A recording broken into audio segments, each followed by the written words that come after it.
Paano nga ba gumawa ng masarap na egg soup? Yung pang-resto yung lasa at easy lang gawin. Gagamit lang tayo dito ng spring onion. Hihiwain lang natin sa maliliit.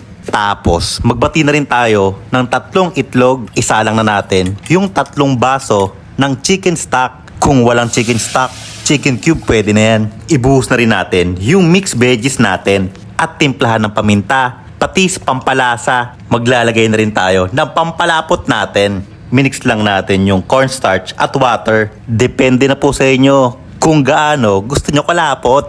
Once kumulo na, ibuhos na natin yung 3 itlog. Isunod na natin yung spring onion, sesame oil. I-mix lang ng mabuti. Tapos maglalagay pa tayo ng malunggay powder. Optional. Lulutuin pa natin to ng 1 minuto. Paki-comment naman po kung nasan ka ngayon para alam ko kung saan umabot itong video na to. Salamat nga po pala sa mga OFW natin na laging nanonood at shoutout na rin sa mga taga Marawi, Samar at sa mga taga Oriental Mindoro. Magluto na rin po ng masarap, healthy na egg soup. Saktong-sakto. Maulan ang panahon. Ang sarap humigop ng sabaw. Panalo!